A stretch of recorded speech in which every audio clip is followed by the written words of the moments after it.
ദൈവത്തിൻ്റെ അതിപരിശുദ്ധമായ നാമം മഹത്വപ്പെടുമാറാകട്ടെ. ദൈനംദിന അപ്പം എന്ന അനുദിന വചനചിന്തയിലേക്ക് ഏവർക്കും സ്വാഗതം. ഇന്ന് പുനരുദ്ധാനത്തിൽ എന്ന വിഷയത്തെ ആസ്പദമാക്കി ചില കാര്യങ്ങളെ നമുക്ക് ചിന്തിക്കാം. അതിനാധാരമായ ഒരു വാക്യം വായിക്കാം. ലൂക്കോസ് 14:14 എന്നാൽ നീ ഭാഗ്യവാനാകും, നിനക്ക് പ്രത്യുപകാരം ചെയ്യുവാൻ അവർക്ക് വകയില്ലല്ലോ. നീതിമാന്മാരുടെ പുനരുദ്ധാനത്തിൽ നിനക്ക് പ്രത്യുപകാരമുണ്ടാകും. സാമൂഹ്യ സേവനം കർത്താവിൻ്റെ സന്നിധിയിൽ കൂടുതൽ അനുഗ്രഹീതമാണെന്ന് വിശ്വസിക്കുന്ന ചിലരുണ്ട്.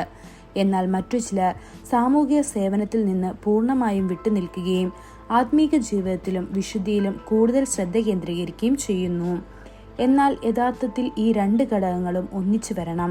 അതാണ് നിങ്ങൾക്ക് കർത്താവിന് ചെയ്യാൻ കഴിയുന്ന ഏറ്റവും മികച്ച സേവനം.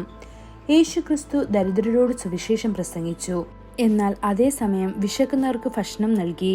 അതിനാൽ നിങ്ങൾക്ക് സാമൂഹിക സേവനത്തിൻ്റെ സുവിശേഷീകരണത്തിൻ്റെയും നല്ല ബാലൻസ് ഉണ്ടായിരിക്കണം.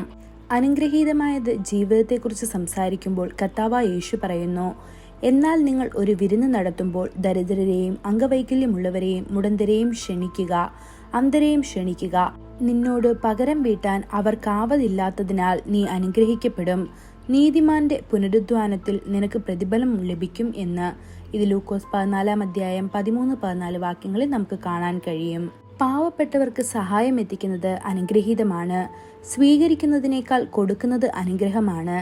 ദരിദ്രരോട് കരുണ കാണിക്കുന്നവൻ കർത്താവിന് കടം കൊടുക്കുന്നു.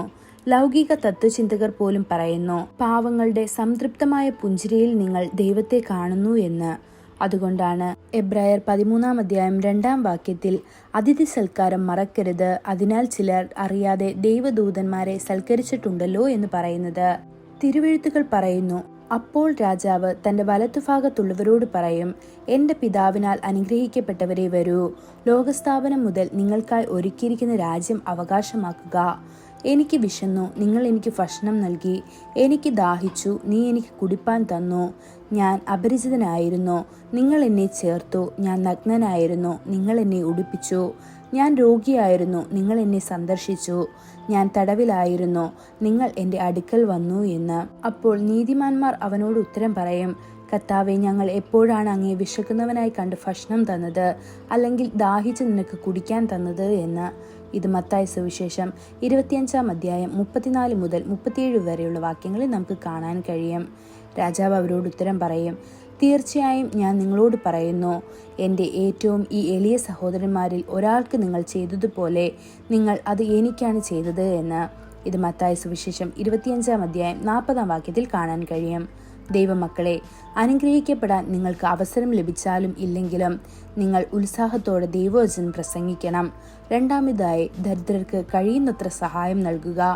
ഈ ലോകത്തും നിത്യതയിലും നിങ്ങൾക്ക് മഹത്തായ അനുഗ്രഹങ്ങൾ ലഭിക്കും. ഈ വചനങ്ങളാൽ ദൈവം നമ്മെ ഓരോരുത്തരെയും അനുഗ്രഹിക്കുമാറാകട്ടെ. കൂടുതൽ ധ്യാനത്തിനുള്ള വാക്യം മത്തായി സുവിശേഷം 5:45 സ്വർഗസ്ഥനായ നിങ്ങളുടെ പിതാവിന് പുത്രന്മാരായി തീരേണ്ടതിന് തന്നെ അവൻ ദുഷ്ടന്മാരുടെ മേലും നല്ലവരുടെ മേലും തന്റെ സൂര്യനെ ഉദിപ്പിക്കുകയും നീതിമാന്മാരുടെ മേലും നീതികെട്ടവരുടെ മേലും മഴ പെയ്യുകയും ചെയ്യുന്നുവല്ലോ. ഇന്നത്തെ ബൈബിൾ വായന രാവിലെ 1 രാജാക്കന്മാർ 3, 4, 5 അധ്യായങ്ങൾ. വൈകുന്നേരം ലൂക്കോസ് 20 1 മുതൽ 26 വരെയുള്ള വാക്യങ്ങൾ. ആമേൻ.